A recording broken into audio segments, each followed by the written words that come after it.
Hello, world, and welcome to another episode of the Geeks From the Trap podcast. I'm your host, Colin Mel, and today we're going to be talking about the movie Antebellum, and I guess the era we are in right now for of woke films, I should say. You know, one of the last episodes we did of Geeks From the Trap podcast, we were discussing the series of Lovecraft Country, the new HBO series, and I didn't come back and do any more episodes about reviewing the rest of the series because if you guys know me, if you listen to my content or you read my blogs and stuff like that, I love to be entertained. I love to escapism, and when it comes to racism, it's hard to escape whatever property I'm watching because racism is just all too real for us. You know what I mean? And, Lovecraft Country is, as much as it's, heavy on the weird horror fantasy, it's heavy on the racism. Like, you can't get to the fantasy horror stuff without going through the racism first. Like, there's racist ghosts in the series and all that stuff. It's just, it's like, sometimes it's hard to enjoy it because there's just so much of the heaviness of racism on top of it. So just like when you're trying to just even breathe through that part, then they throw the horror and fantasy elements to it. It's like, oh gosh, come on, man. Like, give me a second. So I literally take breaks in between watching Lovecraft Country where I'm just like, okay, hold on, I gotta breathe. Okay, press play. You know what I mean? Like, sometimes I'll even stop for the whole night and watch the rest of it the next day because I'm like, okay, I'm not ready for this yet. I'm not ready. So. And I'm noticing ever since Get Out, we've been seeing a lot of woke productions, quote unquote. And, I feel like I am as woke as the next man or woman, but there's just some stuff that's just like, okay, this is just, it's taking its toll. I still got PTSD from Queen and Slim. Like, I still have not gotten over how Queen and Slim has ended. And, I'm very cautious when I watch these things now, So, when I first saw the trailer for Antebellum, which was supposed to come out in April, I had mixed feelings.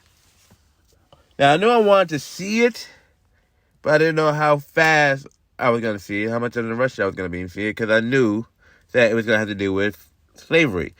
So, if you don't know what Antebellum is, Antebellum is a 2020 American psychological horror thriller written and directed by Gerard and Christopher Renz in their feature directorial debut. And it stars Janelle Monáe, who's literally the reason why I wanted her, and Gabourey Sidibe, were the two reasons why I was like, I want to see this movie. Just for those women alone. They're phenomenal. I'm just like, I want to see black women shine. I'm with it. Let's do this. Let's watch it, So, the story is we follow Janelle Monáe, trying to escape for what appears to be a 19th century Southern slave plantation. Now, this is from Kiersey Entertainment. Kiersey Entertainment is also the same production company that produced, Us, Get Out. They got a couple films under their belt. But I wasn't sure if I was going to watch this movie or not. But I was like, I'm curious. I want to see what this is, I guess Lange want to have their own Get Out. So they're like, yo, give us one of your racist pictures. So they're like, all right, we got you. Now, it's written by Gerard and Christopher Renz. I don't know if those guys are black or white. I don't know. But, I was like, all right, I'm going to see what this is, So the story is about a successful author, Veronica Henley, who finds herself trapped in a horrifying reality, and that they claim in the credit, in the synopsis, that she's forced to confront the past, the present, and the future before it's too late. I'm going to tell you guys now. I'm not going to try to spoil this, but it ain't nothing about going to the past, nothing about the present or the future. It's just, how do I even tell this without spoiling? There's a twist in this movie that you may figure out by just watching the trailer alone. If not, then I don't want to spoil it for you. What I will say is, when I first was reading the reviews online about it, I didn't hear anything good. There was this one review, I forgot what the girl's name was, but the first thing she did was it was like, hey, the wardrobe is nice, the costume design is great, and I was like, oh boy, if you're gonna start off saying the wardrobe department did their job, how bad is this movie? That's the first thing you're going to acknowledge. I'm not gonna lie, the wardrobe was nice. They did a good job with their costumes in this one, but I was worried. After seeing movies like 12 Years a Slave or even the remake of Roots, that lately they've been going a little too much on too heavy on the brutality of race, not racism, but slavery. And that was my biggest fear coming into this, because it's like, slavery is horrible enough. Now to add it to a horror movie, how bad is it gonna be? And to give credit where credit is due, it is not as bad as I expected. The movie itself, not even just when it comes to the scenes of the brutality of slavery, the film itself, and as well as those scenes of slavery, is not as bad as I thought it was going to be. I expected 12 Years of Slavery worth of horror. I thought they was going to make some type of Saw, some Hostel style horror movie that set in slavery. Thank God it wasn't that. I don't know if I could have handled that. That's not what it is. It's not that at all. It's the twist.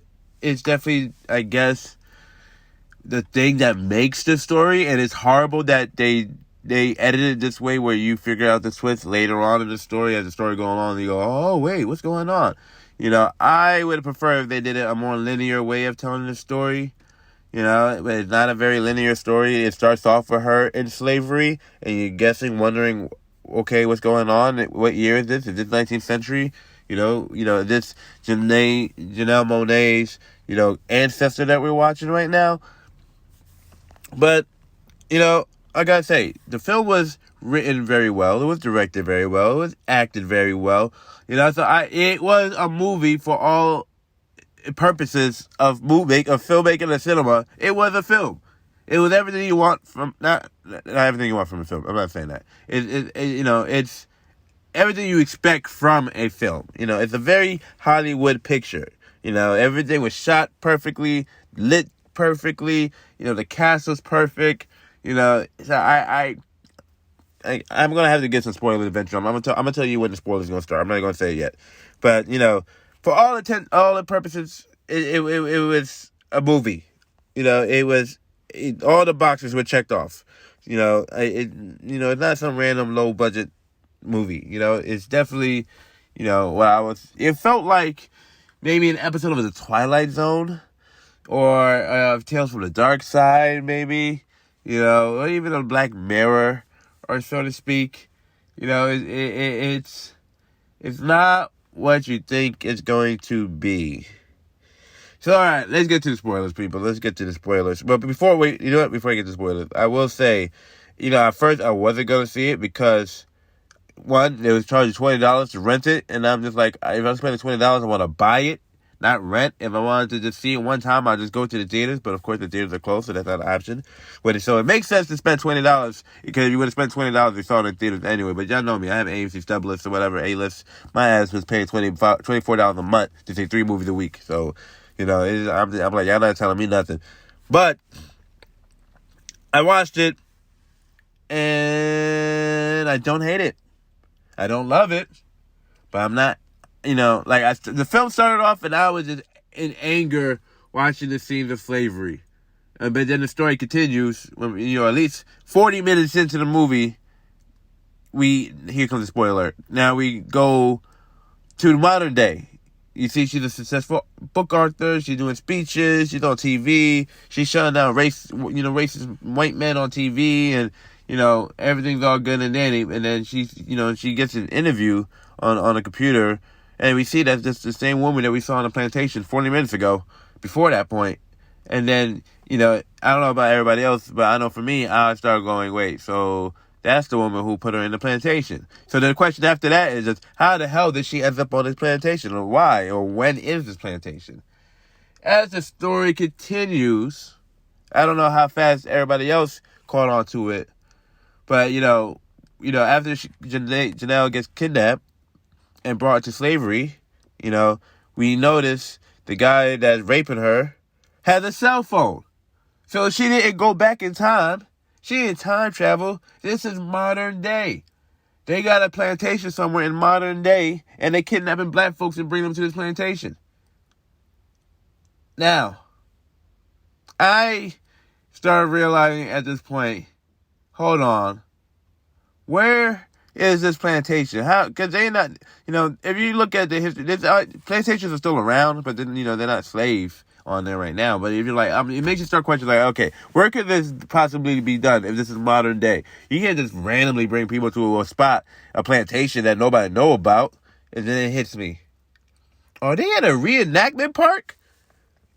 By the end of the fucking movie, she escaped, especially when she goes through the Civil War. By the time she gets through the Civil War, if you don't figure out that she's in a fucking reenactment part, you're not paying attention. Cause I'm watching it, I'm just like, holy shit. When she's going through the Civil War, the Confederate is fighting with who was the Confederate? I'm horrible at history. Who the fuck was, what? I gotta study fucking American history, because who was the Confederate fighting? I don't remember. I know that the Confederate lost, thank God. But basically these motherfuckers had kidnapped a bunch of black folks and brought them to a reenactment park and was reenacting slavery for real. They was killing black folks and enslaving black folks for real at a reenactment park. And I think that's where they fucked up. They made that the twist of the movie, thinking that was gonna make the movie like, oh my God, I can't believe it's a reenactment park the whole time. No. Y'all should have told the story linear and let us know it was a reenactment park, and then have to focus on them, of her trying to escape the reenactment part, and the reenactment part, the park itself, they're just they're doing the reenactments all day, and people don't know that there's real people being enslaved at this park. You know what I mean? I think this film, like, I've heard people saying this film did not live up to its expectations, or it didn't live up to, it's not perfect, but it could have done more. It definitely left so much stuff on the table. You know what I mean? Like, it didn't live up to its full potential. I've been hearing that a lot, and I agree. It did not live up to its full potential at all. It's not a horrible movie. It's not a bad movie. It was less damaging than I thought it was going to be, because I thought it was going to really mess with my psyche. It didn't. It's not black trauma porn, thank God. But, that twist, it was like, I didn't have to make that the twist. That could have just been the complication of the story, the plot. It could have been a proper twist if it wasn't a twist that they waited to show at the end of the movie, like the last 5 minutes of literally. They acknowledge that she's in a reenactment park until the last minute of the movie. Literally just maybe a minute before the credits starts to roll. You know what I mean? I think we should have known that from the beginning. Like, at least the movie should have started off in the beginning, modern day, lead up to the kidnap, have her try to figure out where she is, and then somewhere around that part, she'll realize she's in a reenactment park or whatever. You gotta get out of there. You know what I mean? So for that to be, that was the whole twist, and, that's how they end off the movie, I was just like, okay, what's going on here? I don't know, man. I really don't. Shout out to Janelle Monáe. Shout out to Gabourey Sidibe. Lovely ladies. Lovely jobs. Great job. I love them. The girls was looking fine. The script is fine. The direction was fine. The acting is fine. But it's just that twist, man. It was like, this movie could have been so much better. I don't hate it. Well, I tell you guys to spend $20 on that. If you was going to spend $20 anyway to see it in theaters, I would say go ahead and spend the $20. Because if you already had it in your mindset to go see it, cool. Now, if you were afraid of seeing some brutal image of slavery, it's not that. So if that's what the one thing that's holding you back from watching this movie, I can tell you now, that's not the issue at all. Now, if you listen to this whole podcast and you heard me mention the twist, then, you got nothing to lose at this point. You got nothing to lose. If you just want to be entertained and you want to see where things go, or you want to see how they executed it, since you already know how it's going to go based off of my spoiler, then check it out. But if you're just like, I can wait. Just wait.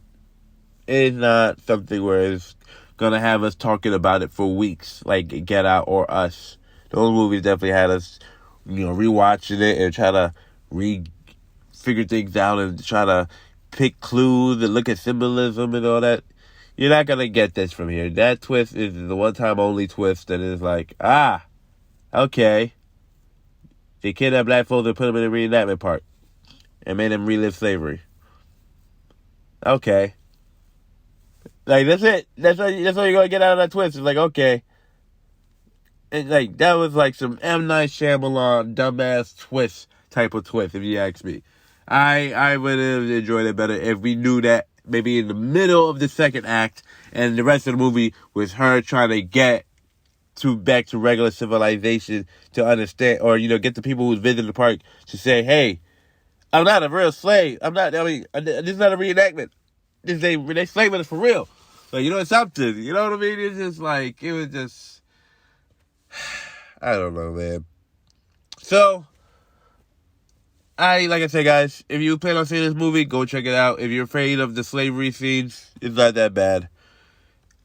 I gave this movie maybe a 7 out of 10, maybe even 6 out of 10.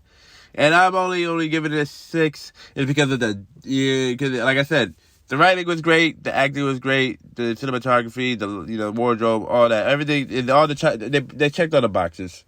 It's just that dumbass twist that's just like, come on now, that's weak.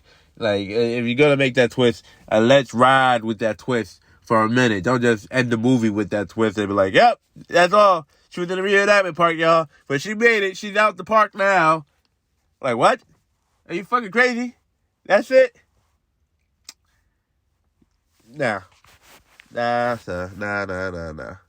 But, like I said, I enjoyed it, kinda. I don't hate it.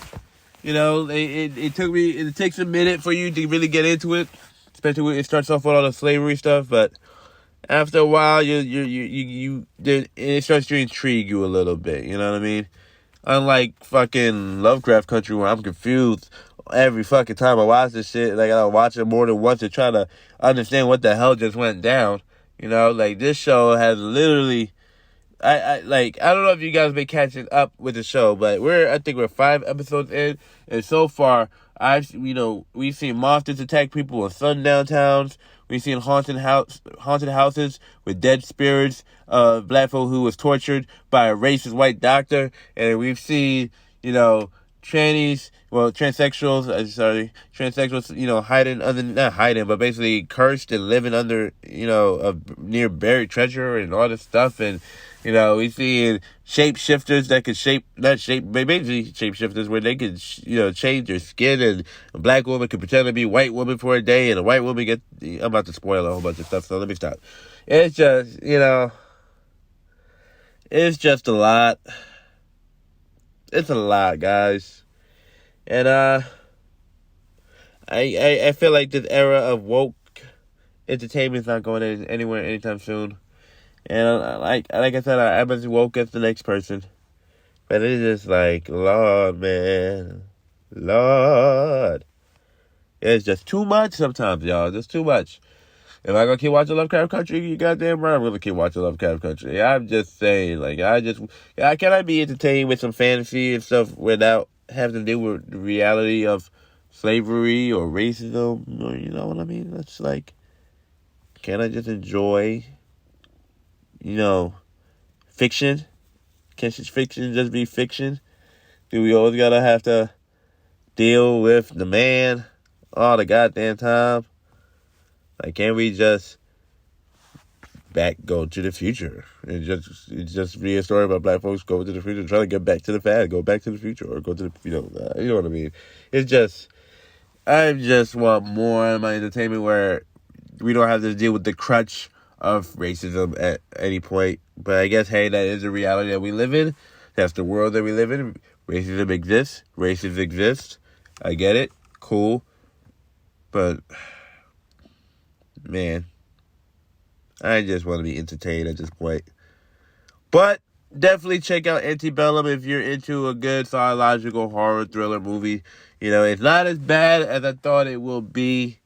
So if you're afraid for the like I said, my whole thing I didn't want to watch no brutal slavery scenes. It's not there. Everything else is there. Enjoy if you do. If not, I guess good luck finding a new movie to watch soon. Until next time, much love, God bless, 2 Beats and Chick Breeze. I'll see you later.